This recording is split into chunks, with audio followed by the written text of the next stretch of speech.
This class is brought to you by the LA Care and Blue Shield Promise Community Resource Centers. The centers are a place to help you be active, healthy, and informed. We hope you enjoy this virtual class. My name is Charmene Vega, also known as Mama Vega. Today's cooking demonstration is on how to make hummus from garbanzo beans, which is sometimes called chickpeas. The origins of hummus. Did you know the word hummus means chickpea in Arabic? Did you know the earliest mention of hummus dates back to Egypt in the 13th century? The Greeks and Egyptians did a lot of trading, which would explain how both cultures have several cuisine dishes in common. One, namely hummus. The measuring cup on the left is 1.5 cups of dried garbanzo beans, and the measuring cup on the right is the same 1.5 garbanzo beans covered with water up to the 4-cup line.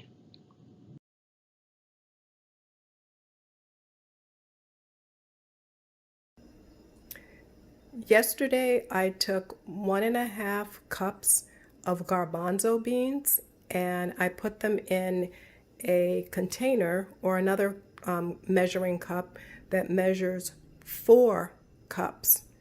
And I had already rinsed them with cold water, rinsed them with hot water, and then I covered them with hot water all the way to the top, although it was only 1.5 cups of the garbanzo beans. And then I wrapped it in this towel overnight after covering it with saran wrap. So I covered it with saran wrap. And now I'm going to show you how it came out. This is what you call the reveal. And now these are the garbanzo beans. And what you see on top, this white that you see on top, is actually all of the starches and everything that have foamed up. And you can see that right now I have this, which is the saran wrap, which I can take off. And you can see that here, and if you were here and you could feel this, you would see it's wet where some of the stuff has actually drained down to this. And if I take this and turn it sideways, and without spilling it, be able to show you a little bit, you can see how this is. It's all foam all on the top. So what I'm going to do now is I'm going to take and dump this off, and then I'm going to rinse them, and then I'll show you what that is. Okay, now what I'm going to do is I'm going to show you how this actually says 4 cups or a quart. It shows you right here that it's saying a quart or 4 cups, and you can see how much foam it generated. If you didn't soak these, this is all the stuff that you would have in it, and you'll also see that I'm going to dump it out, and when I dump it out, all of that's in there, and you can see that there's still foam on the rim. So you would have been cooking all of that into your food. And where it originally started, it started down here at 1.5 cups. Now it's up to 4 cups. So that's how much it's swollen. It's swollen up to that much. So I'm going to set this aside. And then what I'm going to do is I'm going to turn on the water. And I'm going to actually rinse all of these off. And I'm going to rinse it with cold water. I'm going to turn on the cold water to rinse as much of this off as I can. And I'm going to keep doing them so that now what I can do is get all of this, and then I'll move it around so that we get as much of that foam off of it as possible. That's what we're going to do here. So we see that it's all rinsed off. Now that I've completely rinsed them, I have a pot, and I put the pot in the sink that is completely clean, so in case I spill any, I won't spill it all over the countertop, and you can see that. And here you see that they're all in a very clean pot, so I'm going to put them in the pot. And then what I'm going to do is I have water. I did get 4 cups of water, but I'm not sure that I'll need all 4 cups because I'm going to pour it until I cover all of the beans. So I'll see how much water I need until it gets covered. And it looks like I need the full 4 cups of water. So I have the 4 cups of water, and then what I will do is I will start these to cook. Now that they're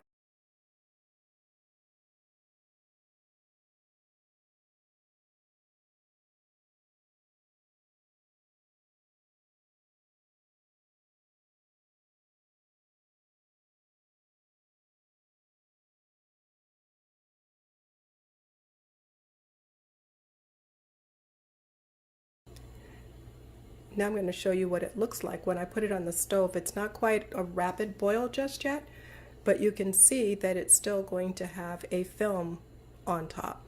So that film that's developing on top is still more starch coming out, and that's what you want to take off. And here I got one of my red bowls so I can show you how you skim it off. So you skim that off and you just keep doing it. And this is going to keep, this is where, you know, they say a watch pot never boils, but in this instance a watch pot does boil, and you want to make sure that you get all of this off. And it's going to keep, you're going to keep doing this until it's not foaming anymore. And then at that point what I do is I rinse it again, and then I will cover it with fresh water, and then I can start the cooking process. But I can't do that until I get all of this off. So you see how much is coming out. Look, that would be more starch. Now remember, we already got the starch off by soaking it.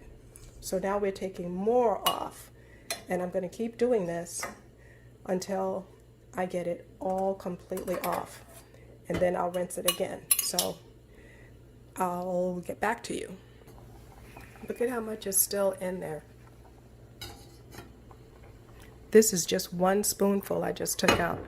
Look at how much that is. And when you go in here, you can see. And what you want to do is you want to try to get it as quickly as you can so that it doesn't dissipate with the air, because sometimes what happens is it dissipates in the air, but you want to just scoop it off to make sure it doesn't go back in there. So one of the things I do is I do this, and then I cover it up to bring it back to a boil again, and then I open the lid real fast. So in order for me to do that, I have to put you on pause while I go and do that. Okay, you can see it's at a rapid boil now, and I don't have any more foam or anything like that that's coming off of it. So what I'll do is I'll take this and I will then rinse it off again, so that if there's any kind of starches that are kind of down in the water itself, even though I don't see any foam, I will get that part off as well. So that's what I'm going to do now, is I'm going to rinse it. Okay, now these have been rinsed. So I'm going to put water on it again. So I'm going to add more water to it. And that's about 4 cups again. And then I'm going to bring this back to a boil again. So I'm going to turn that on so it'll come to a boil. So I'm putting the heat up high so it'll come to a boil. And then when this one comes to a boil this time, I don't have to worry about the starches or anything coming off. But what I do now is I'm going to add 2 bay leaves to it. And the reason I add, and these are fresh bay leaves, you see it's not brown or anything, these are fresh. What's very interesting is I got them fresh from the store, and although I put them in the refrigerator, they got a little bit, you know, stiff, but you see they're still green. So these have a different flavor than the ones that you get in the store when they're dehydrated and they're in the containers. You don't know how long it's been there. You don't know any of that stuff. So I prefer to get these fresh ones. And you can see these leaves are kind of big. These are nice big leaves, which is what I like. And I put it down in here because what happens is when it comes to a boil, that will go in, and that helps to prevent the flatulence or the gas, whichever way you want to look at it. So when you eat these, they won't give you the gas because you would have taken all of those starches out, and that foam that you take out, those are the starches that's very difficult for your body to absorb. And that's why, you know, the enzymes in your stomach is having a difficult time breaking it down. So what I'll do now is I'm going to put the lid on this, bring it to a boil, and then we'll finish the cooking. Okay, you see I brought this to a rapid boil, and you don't see the foam and stuff forming on it. And I'm going to show you how soft these leaves are. See, if I'm pushing it down, you see how they bend in half? That goes to show you that the oils and stuff that are in these, it's actually exuding and coming out into the water, which is what you want. And by the way, when I poured that other water off, that other water was yellow, so that means it still had some stuff in it. And if you look at this water now, you can see this water is clear. So that means I've gotten all of that starches off. So it's important also to pour the other water off. After you finish doing all that, you want to pour that water off, put fresh water on, and the water I put on was cold water. And now you can bring these to a boil again, and I'm going to take these leaves, since they're nice and soft, I can push them down in there so that they're inside everything, and that means they're going to be underneath, and they'll be able to cook and get all of the nutrients and stuff that's in there that's going to help prevent the flatulence from getting that. So we're going to go ahead and let these cook, and then while these are cooking, I'm going to get the rest of the ingredients out that I'm going to use to make the hummus. Okay, I'm going to tell you the ingredients that I'm going to use. I have olive oil, I have a Celtic sea salt, I have a Meyer lemon, which is a sweet lemon. I have a bell pepper. It's almost a full bell pepper. I just wanted to open it up to make sure it was all good on the inside, and I wanted to eat a little bit of it, and I'm going to talk about that in a moment. I also have some garlic, and I have my garlic press, and then I have some onions. I haven't cut that up just yet. I also have a sweet paprika. I have a hot paprika, and I have sumac. Sumac is usually what you put on to give it that red coloring that you'll see often on top of the hummus. But if you want that little red coloring and you want a little bit of flavor, you can add paprika, and if you want it sweet, you can add sweet, or you can do hot, or if you prefer, you can do chili pepper, the ground chili peppers, and you can sprinkle that on top. I don't know which ones I'll use when I finally end up doing it, because I want to look at the flavor. And then I also have, this is the tahini paste, and that's what actually gives it the flavoring that you're looking for. That's what makes it the hummus that everybody loves to eat.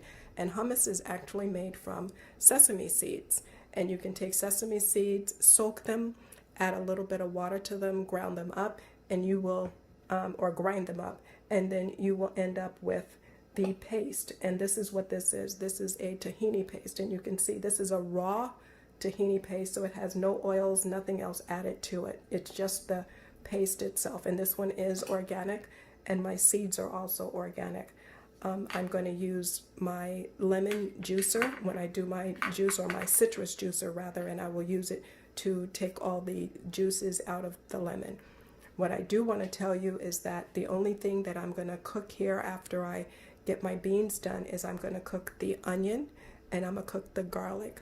I know sometimes when you buy tahini in the store, or I should say the hummus in the store, you see it says roasted bell peppers and everything. You need to know that anytime you heat your vitamin C, which is what this will have, as well as your lemon juice, both of these are high in vitamin C. Whenever you do that, it destroys the quality of the vitamin C that you're going to get. So for the purposes of what I do, is I like to make sure I get as many nutrients as I can. So I will chop this up. It'll be chopped up very tiny and very fine, and I will mix it in, but I will not cook it, and it will not be roasted. It's going to be raw, is what it's going to be. And then the olive oil that I have over here, if you are 100% plant-based, you would not add the olive oil, which is an organic olive oil. That's actually an organic olive oil. And so are my garlic. My garlic is organic, and so are my onions. And that's because once I finish making this, I'll end up giving it to my daughter, who would want it. I eat it too, and I do eat organic. So whether or not I put the oil in, I won't probably put the oil in mine. So I'll divide it in half, and I'll give her half, and I'll keep half. Hers I'll add the oil to, and mine I won't. But that's to show you, here are the ingredients and how they go in. How much you put in is usually a matter of taste, so you'll be tasting it as you go along. I'm using a half an onion. I'll use probably 3 to 5 of the cloves of garlic, and that's because I like a lot of garlic, because the garlic and the onions serve as a prebiotic. I talked about that in one of my other classes, and what it does is it helps your stomach and the flora in your stomach to produce enough of the fertilizer, so to speak, so that your probiotics will have something to eat, which gives you the good biome or the good bacteria in your gut so that you can digest your food properly. So these two ingredients actually help your body to digest the food that it needs, and so does the vitamin C, which is why I'm going to leave it the way that it is. It helps you to further break down the proteins that you will now have in the beans. Because remember, we've gotten rid of as much of the starch that we can, and what's in the beans now is going to be the protein that you can get from it. So that's what I'm going to do in there. Since the seeds that you have, the sesame seeds, those are a source of nutrients as well, and you'll be able to get the full benefit of everything. I happen to use Celtic sea salt because it doesn't have the iodine and all the other things that they tell you that might, or not iodine, sodium. It doesn't have the sodium that often people complain about. And again, although I know that's what it does, do your own research and research Celtic sea salt in comparison to Himalayan salt and some of the others, and then you use whatever salt you feel most comfortable with. I choose to use Celtic sea salt, and Celtic sea salt is very, very, very salty, so you only need to use a pinch. You see sometimes when people are cooking and then they just use a pinch and then they just throw it on and you go, well, that's all the salt they put in. Well, that's how this salt is. You only need a little bit, and it's very healthy for you. I like a lot of garlic, so I decided that I broke it apart. I still have some left over, but what I'm going to do is I'm just going to use like maybe 7. I have one big one and then I have these small ones, but I like to make sure I'm using a lot of garlic. So I'll end up smashing these using my garlic press, which is what this is. You put the garlic down in this part of it right here, and then you close the handle down on it, and then when you press it down, they come out on the other end. And then after it comes out, you take this and you can push it back the other way, and then it'll push all of that out and you can clean it out, and then you're ready for the next one. I'm going to show you something with the garlic that I had. You can see where it has the little green that's coming out of the top. That shows you it was going to try to start sprouting. And one of the things you can do is, especially if it's the organic one, you see how this is right here. If you take this and set it down in water, it will start growing roots, and then you can break them apart and you can start growing them. What I did is I happened to put mine in this little cup so it wouldn't fall all the way down in there. And you can see that this one, I was able to get it to start growing. And I have some friends, and what I did is I started these for them, and then I gave them out as little gifts. And now what they can do is they can start their own, and you take this whole thing, put it in the ground, and then it will create another bulb. And from that bulb, you can take 1 or 2 from that, and then you can start it going, so that you can always have fresh garlic if you want to do this. It didn't take long for it to start growing all these roots, and now you can either continue to grow it in water, or what you can do is you can plant it in a pot. And because these have so many little bulbs or little cloves on one bulb, and when you buy it, you buy multiple bulbs, and then you use 1 or 2 bulbs in order to start more growing. Just so you know, from measurement purposes, the garlic that I use comes out to about 1 tablespoon.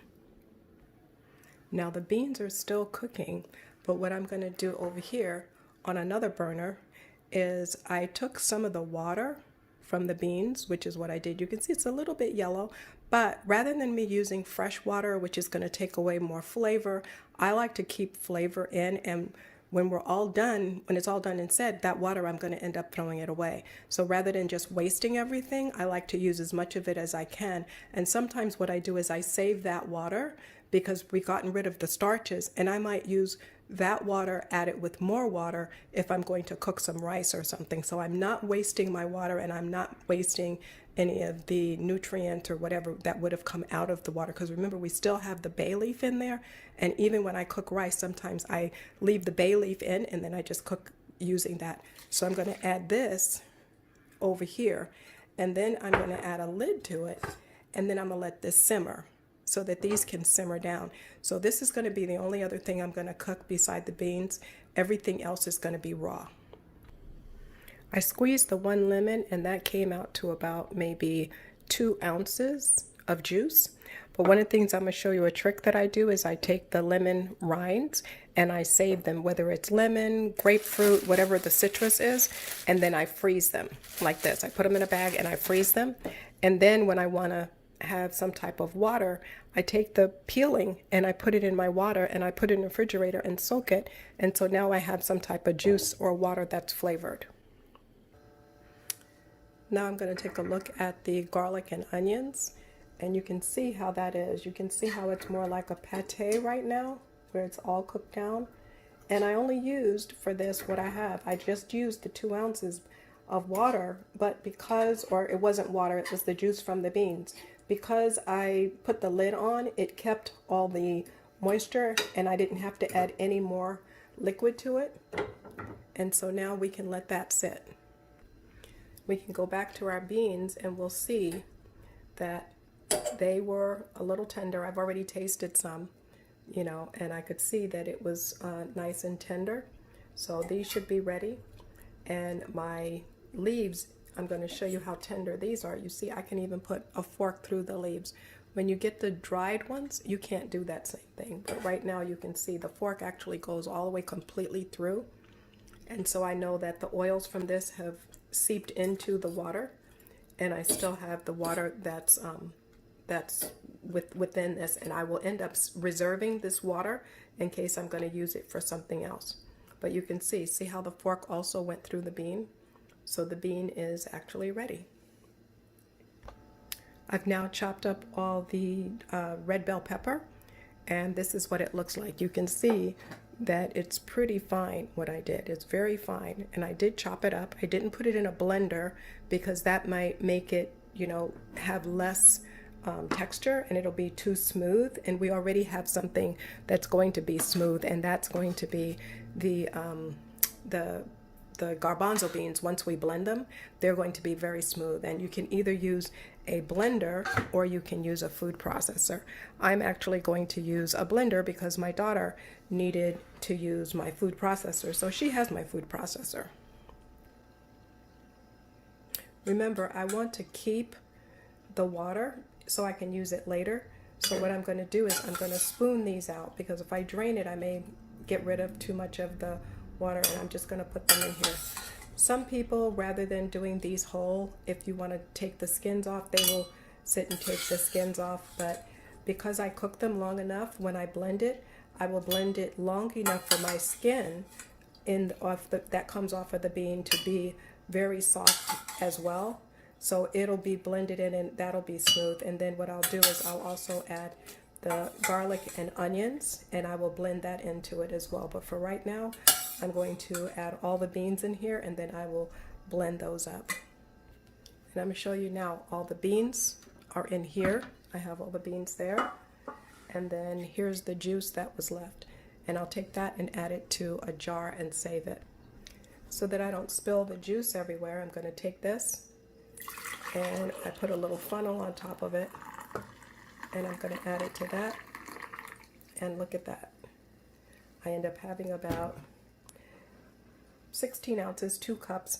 So pretty much it ended up absorbing about 3 cups of water, because when it was cooking, it cooked down a little bit, and I added 1 more cup to it to make sure it stayed covered with the water while it was cooking. So this ends up being 2 cups that's in here. So we have 2 cups. So the beans themselves absorbed a total of 3 cups. Okay, I blended it, and I'm going to show you what it looks like now. So now these are the beans that have blended. Okay, you see how those are looking? So that's blended really well. But because they were kind of thick to start with, I used half of the juice that I had retained. So you see why it's also important to retain that juice rather than throwing it away, because if you had to add water to it, that would dilute your flavor and it would make it watery. You're not going to have as much flavor in it. And so here I used half of what I had retained. So that's approximately 1 cup that I ended up adding back into it so that it would blend smoothly. Now here's my onions that have cooked down. And so my onions and garlic, because those are all cooked, so I'm going to add that now into it as well.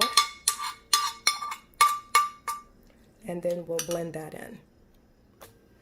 Now I'm going to add, for this amount, I'm going to add 3 tablespoons of the tahini paste, which is sesame seeds. And then I'm going to blend this down and see how that tastes. What I'm going to do now is I'm going to transfer everything back into the pot so that it gives me more room to be able to stir in my seasonings as well as the bell peppers. So that's what I'm going to do at this point. Okay, now I'm going to add some of the bell pepper to it. So I'm going to take about half, and then I'll mix that in and see how that looks. And then I'll decide whether or not I want to add more. I decided that what I'm going to do is add the other half because I thought it could use a little bit more in there just based on how it looked. I haven't tasted it, but based on how it looks, I think I want to add the rest of it. So I added the full bell pepper to it. Here's what it looks like after I've added in the red bell pepper. So that's what that looks like. I'm now going to add the lemon juice. I'm going to shake in a little bit of the paprika. I used the paprika that has a little bit of spice in it. This is the hot paprika, and that's just because I wanted a little bit of kick to mine. And then I'm going to add the Celtic sea salt, but like I said, you don't add a lot of it because it is quite salty, although it has a lot of health benefits. So that's what I'm going to do there. And then we're all done with the preparation, and then I'll spoon it out and put it in a bowl so you can see it.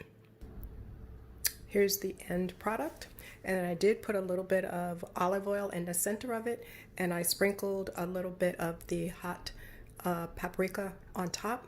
And those little breads there are called naan bites. So instead of it being the big naan loaf, they're called naan bites. So they're little ones. Instead of crackers, you can do this. If you want crackers, you can use crackers. You can use carrots, or French fries if you want French fries, but rather than frying them, you can bake them, or you can use celery sticks, any type of vegetable.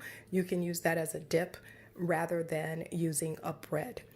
And as Mama Vega always says, now chew on this. Thank you so much for joining me.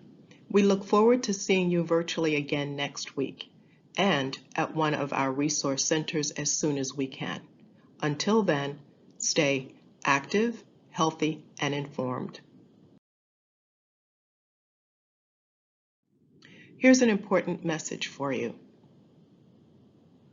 All information, content, and material of this video is for informational purposes only and are not intended to serve as a substitute for the consultation, diagnosis, and/or medical treatment of a qualified physician or healthcare provider. The information contained on this video is compiled from a variety of sources and is not considered complete. Information is subject to change without notice. If you have a medical emergency, call your doctor or 911 immediately.